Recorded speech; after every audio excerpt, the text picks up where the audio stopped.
할렐루야. 본문 말씀은 이사야서 44장 1절로 5절 말씀에 나의 종 야곱, 나의 택한 이스라엘아, 이제 들으라. 너를 지으며 너를 모태에서 조성하고 너를 도와줄 여호와가 말하노라. 나의 종 야곱, 나의 택한 여수르나 두려워 말라. 대저 내가 가란 자에게 물을 주며 마른 땅에 시내가 흐르게 하며 나의 신을 내 자손에게 나의 복을 내 후손에게 내리리니 그들이 풀 가운데서 솟아나기를 시냇가에 버들같이 할 것이라. 혹은 이르기를 나는 여호와께 속하였다 할 것이며 혹은 야곱의 이름으로 자칭할 것이며 혹은 자기가 여호와께 속하였음을 손으로 기록하고 이스라엘의 이름으로 칭호하리라. 어서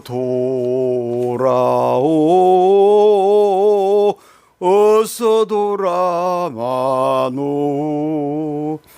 지은 죄가 아무리 무겁고 크기로 주었지 못함당하고 못 받으시리요. 우리 주의 넓은 가슴은 하늘보다 넓고 넓어. 대감 받은 자의 제목으로 말씀을 전하고자 합니다. 미국 정부가 종이 조각에 독수리뼈 도장을 찍어 유통시키면 그 종이는 100만 달러짜리 지폐가 되어 전 세계적으로 통용됩니다. 그런가 하면 미국의 시 롱펠루가 언젠가 시제에다 떠오른 시상을 적어 놓았던 것이 6,000달러에 팔렸다고 합니다. 유명한 화가 피카소가 종이 쪽지에 대생을 한 것이 있다면 그 종이는 집 한 채 값이 된다고 합니다. 역사적으로 유명했던 인물들의 그림이나 사인 혹은 단순하게 보이는 작품일지라도 이렇게 엄청난 가격으로 인정받게 됩니다. 하물며 우리가 이 땅에 살 동안 하나님께서 잊혀주실 뿐 아니라 그분의 인정을 받는다고 하는 것은 감히 돈으로는 계산할 수 없는 엄청난 값어치가 있는 것입니다. 이 땅에서 축복받은 사람은 하나님이 인정하는 사람이라 할 수 있습니다. 하나님의 선택을 입어 하나님의 자녀가 되었다는 것만큼 귀한 복은 없을 것입니다. 그런데 하나님의 선택에는 두 가지가 있다고 합니다. 첫 번째는 일반적인 선택, 즉 보편적인 구원을 말하고, 두 번째는 특별한 선택을 말합니다. 일반적인 선택은 하나님께서 한 사람 한 사람 택하셔서 구원을 이루시는 것을 말합니다. 특별한 선택은 구원받은 성도들 중에서도 특별히 지명해서 직분이나 사명을 맡기시는 것을 말합니다. 이때 하나님은 그들이 사명을 감당할 수 있도록 당신의 권세와 능력과 또한 물질과 건강 등을 허락해 주셨습니다. 특별한 선택은 선택 중에 선택이라고 말할 수 있습니다. 장로, 권사, 집사, 성가대원, 교사 등의 직분은 선택 중에 특별한 선택입니다. 시편 66편 4절에서 시편 기자는 주께서 택하시고 가까이 오게 하사 주의 뜰에 거하게 하신 사람은 복이 있나이다. 우리가 주의 집 곧 주의 성전의 아름다움으로 만족하리이다라고 말하였습니다. 성경에는 하나님께 택함받은 사람들의 기록이 많이 나옵니다. 하나님께서는 아브라함을 선택하셔서 복의 근원이 되게 하셨습니다. 모세는 애굽의 종살이에서도 인도에 해내는 민족의 지도자로 삼으셨습니다. 목동인 다윗은 이스라엘의 왕으로 세우셨습니다. 이와 같이 하나님의 택함을 입은 사람은 신분과 위치가 달라질 뿐만이 아니라 그의 생애가 완전히 새롭게 되는 놀라운 역사를 경험하게 될 것입니다.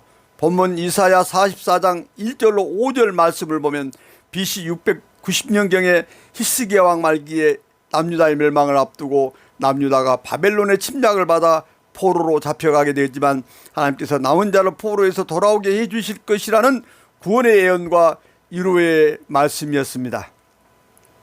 하나님께서는 죄악에 빠진 이스라엘 백성을 징계하셨지만 다시 택한 백성인 그들을 구원해 주시고 축복해 주실 것이라고 약속하셨습니다. 당시 이스라엘 백성은 하나님 말씀을 지키지 않았고 우상 숭배를 숭배하며 방종하고 타락한 삶을 살았던 것입니다. 이에 하나님은 이스라엘을 통하여 이 백성이 적국의 침략을 받아 포로로 잡혀가게 될 것이다. 그러나 고난과 역경을 다 겪은 다음 회개하여 겸손하게 된 백성을 다시 택하시어 구원하시고 축복해 주실 것이라는 심판과 약속의 메시지를 선포하셨던 것입니다. 역경과 어려움은 사람을 겸손하게 만드는 것입니다. 하나님의 섭리와 뜻을 깨닫게 합니다. 하나님의 구원은 갈구하게 합니다. 그래야 시련과 고난을 연다는 이전보다 더 큰 하나님의 은혜와 사랑을 경험하게 하는 것입니다. 본문을 통해서 하나님께서 택함을 받은 자에게 주시는 축복 약속을 네 가지로 나누어 살펴보고자 합니다. 나의 종 야곱, 나의 택한 이스라엘아, 이제 들어라. 너를 지으며 너를 모태에서 조성하고 너를 도와줄 여호와가 말하노라. 나의 종 야곱, 나의 택한 여수들아, 두려워 말라. 이사야 44장 1절로 2절 말씀합니다. 하나님은 우리 삶에서 있어서 절대적인 존재입니다. 인간의 생명을 조성하시고 지신 하나님만이 인생들에게 도움을 주시고 구원하실 수가 있는 것입니다. 악한 마귀 사탄은 우리를 병들게 하고 타락하고 범죄하게 만듭니다. 그러나 생명의 근원이 되시는 하나님은 우리를 택하시어 구원하여 주실 뿐만이 아니라 넘치는 축복도 허락하여 주셨습니다. 야곱은 속이는 자였습니다.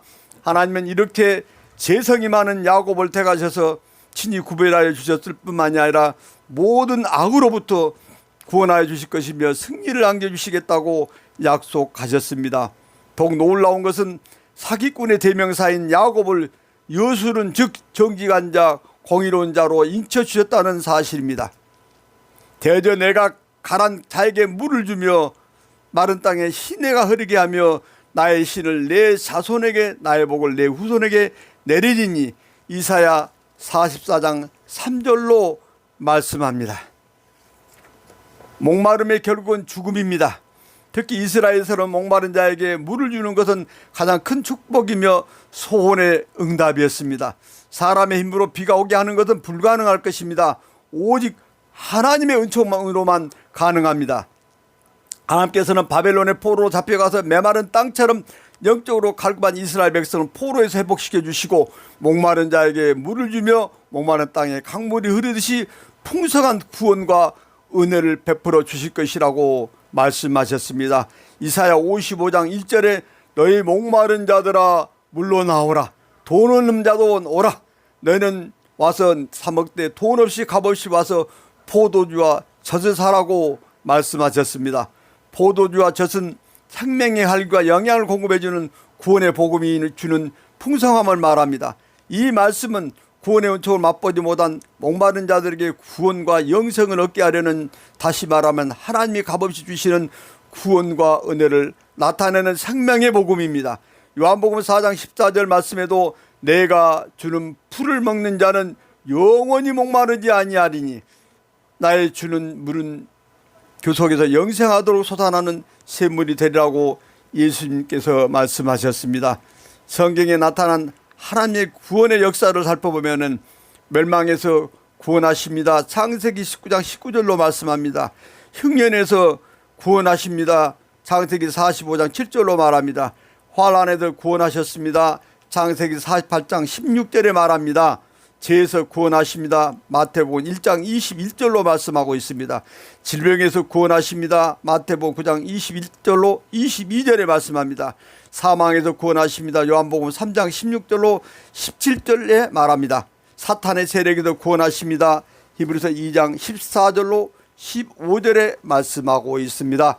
인간의 가장 큰 문제는 구원을 받았느냐 받지 못했냐 하는 것입니다. 근데 우리가 구원받았다고 하는 것은 과거에도 구원하셨고 현재도 구원의 섭리 안에 있으며 장래에도 영원한 구원을 받을 것이라는, 다시 말하면 총체적인 구원을 말씀합니다. 언젠가 미국의 월스라는 잡지에서 돈 많은 부자들을 대상으로 당신들이 만약 돈으로 무언가를 살 수 있다면 제일 먼저 무엇을 사겠는가라는 여론조사를 실시한 적이 있었는데, 이 물음에서 천국행을 사겠다고 답변한 사람이 가장 많았다고 합니다. 두 번째로, 많이 답변한 사람이 만약 참된 사랑이 있다면 사랑을 사겠다고 말했고, 이어 세 번째는 재능을, 네 번째는 영원한 젊음을, 다섯 번째로는 떠나간 옛 애인과의 재회였으며, 여섯 번째는 뛰어난 아름다움이었고, 맨 마지막으로 일곱 번째가 미국 대통령이라고 답변하였다고 합니다. 이처럼 믿음이 없는 사람에게조차 가장 절실한 문제는 구원의 문제임을 알 수 있습니다. 미혼인 어떤 자매의 이야기입니다. 평소에 무척 건강하던 편이었는데 어느 날부터인가 다리에 마비가 와서 종합병원에 가서 정밀검사를 받아봤습니다.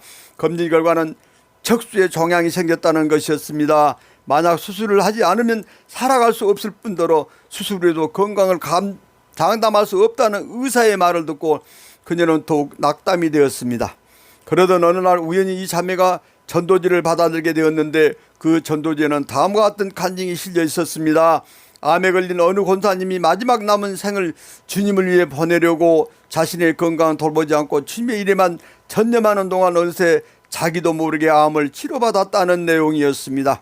자매는 이 간증을 읽고 마음이 뜨거워졌습니다. 이후로 그녀는 예배에 열심히 참석했을 뿐 아니라 기도와 성경 공부를 그는 빼지 아니하고 오직 하나님을 알고 그분을 섬기는데 마음을 다하기로 작정하였습니다. 마침내 그녀는 점차 자신의 병 문제도 초월할 만큼 신앙이 성숙해 있었고, 이제는 아무 대가 없이 하나님을 섬기고 감사하는 생활을 계속하였던 것입니다. 그리고 그녀가 변화된 생활을 한 지 1년여 지났을 무렵에는 자신의 몸에 변화가 온 것을 느끼는 동시에 자신의 질병이 깨끗이 치료받았다는 것을 알게 되었습니다. 이 자매의 결론은 이런 것입니다. 내가 하나님을 섬기니 하나님도 나를 유하셨다. 우리가 하나님을 구하면 하나님께서 함께 하여 주십니다.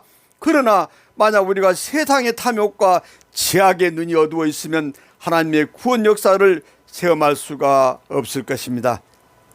대저 내가 가난 자에게 물을 주며 마른 땅에 시내가 흐르게 하며 나의 신을 내 자손에게 나의 복을 내 후손에게 내리리니, 이사야 44장 3절로 말씀합니다. 하나님께서는 바벨론에서 돌아온 이스라엘 백성에게 성령을 부어주실 것이라고 하셨습니다. 택함을 받은 자에게 먼저 성령을 부어주심으로 심령을 새롭게 하여 주신다는 말씀입니다.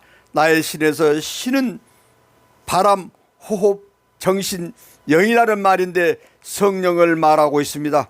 성령님은 창조 때부터 섭리하신 삼일체 하나님이시며 구속자이십니다. 그는 성도를 보호하고 인도해 주시며 지혜와 권능을 주시고 하나님의 성품을 담게 해 주시는 분이 바로 성령님이십니다. 요엘 2장 28절로 30절에 그 후에 내가 내 신을 만민에게 부어주리니 너희 자녀들이 장래일을 말할 것이며 너희 늙은이는 꿈을 꾸며 너희 젊은이는 이상을 볼 것이며 그때 내가 또 내 신으로 남종과 여종에게 부어줄 것이며 내가 이적을 하늘과 땅에 베풀리니 곧 피와 불과 연기 기둥이라고 나와 있습니다.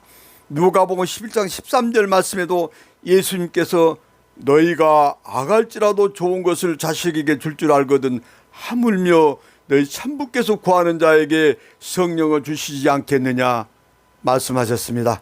성령을 받기 원하는 사람은 성령 받기 위해 하나님께 간절히 기도해야 하는 것입니다.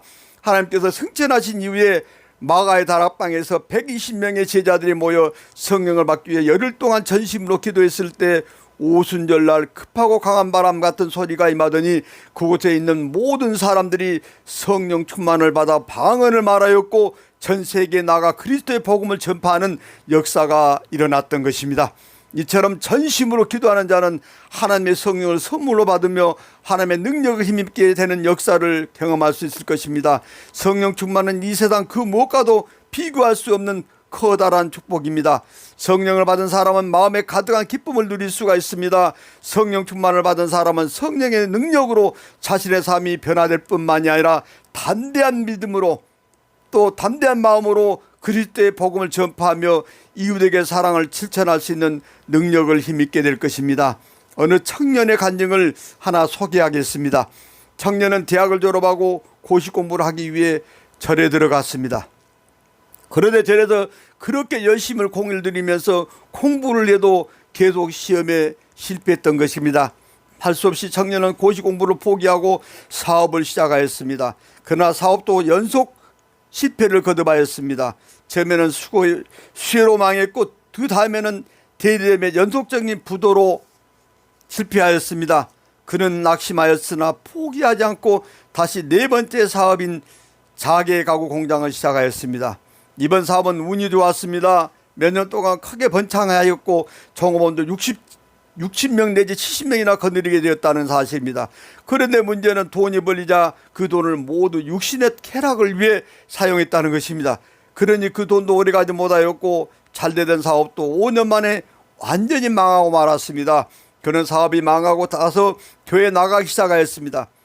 그런데 사업만 망한 게 아니라 몸에도 이상이 왔습니다. 음식물 한번 보면 구토가 날 정도로 머리가 아프면서 몸이 떨렸습니다. 병원에 가서 정밀검사를 받으니 뇌하수체 종양이라고 하였습니다. 의사는 의술이나 약으로 도저히 치료가 불가능하다고 했고 이미 방사선 치료도 때를 놓쳤다고 말을 했습니다. 이때부터 그의 아내와 가족들은 목숨을 건 기도를 시작했습니다. 그는 마침내 의식을 잃고 산소호흡기를 의지한 채 사경을 헤매고 있었습니다. 그때 그의 아내가 목사님을 찾아가 안수기도를 받았는데 기도받을 때 갖고 있던 손수건을 의식불명인 남편의 머리에 얹은 다음 간절히 기도했습니다. 그 순간 성령의 역사가 일어났습니다. 병실은 성령의 열기로 가득했고 아내는 성령이 충만하여 더욱 뜨겁게 기도하였습니다. 그때 사경을 헤매던 남편의 입에서 알 수 없는 액이 흘러내리는 것이 보였습니다. 병원에서는 약도 투여하지 못하고 산소호흡기만 관찰하고 있었는데 하나님의 치료가 임하니 저절로 수술이 되어 종양의 찌꺼기가 몸 밖으로 빠져나왔던 것입니다. 무려 한 달 동안이나 그 얘기 흘러나왔습니다. 의식을 잃은 지 50일 만에 그는 기적적으로 소생을 하였던 것입니다. 병원에서는 기적이라고 야단이 났고 그의 뇌를 다시 촬영했던 의사도 종양이 흔적도 없이 사라졌다고 말을 했습니다. 여러분, 오늘날도 하나님 앞에 진심으로 회개하고 눈물로 기도하면 하나님께서 그 기도를 받아 응답하여 주실 것입니다. 대저 내가 가라앉은 자에게 물을 주며 마른 땅에 시내가 흐르게 하며 나의 신을 내 자손에게 나의 복을 내 후손에게 내리리니 이사야 44장 3절로 말합니다. 하나님께서는 이스라엘 백성이 바벨론의 포로로 잡혀갈 것이지만 다시 돌아오게 하셔서 그 후손들에게 복을 내리겠다고 하셨습니다. 그래서 당신의 택함 받은 백성에게 성공과 번영과 장수의 복을 주겠다고 하셨는데 이 축복은 전적으로 택하신 백성에 주신 은혜의 축복을 말합니다. 하나님은 택함 받은 자들 뿐만 아니라 그 자손들까지도 축복하시겠다고 약속하셨습니다. 시편 144편 10여절로 말씀합니다. 여호와를 자기 하나님으로 삼는 백성은 복이 있도다 라고 하였습니다. 여러분, 이 말씀을 어떻게 생각하십니까? 하나님을 섬기고 경외하는 백성과 그 나라는 하나님 복을 주시되 원수나 재앙이나 환난에서 구원해 주시고 평안을 주시며 의의 면류관과 영생을 허락하여 주신다고 말씀하셨습니다. 그래서 성 어거스틴은 하나님을 알고 하나님을 섬기는 것만큼 행복한 것은 없다라고 말하였습니다. 사랑하는 성도 여러분, 여러분들은 하나님 앞에 선택받고 직분과 소명을 받았습니다. 여러분들도 하나님 앞에 기도함으로 하나님의 권능을 힘입어 하나님의 사심과 축복을 전파하는 자들이 다 되시기를 주의 이름으로 축원합니다. 아멘.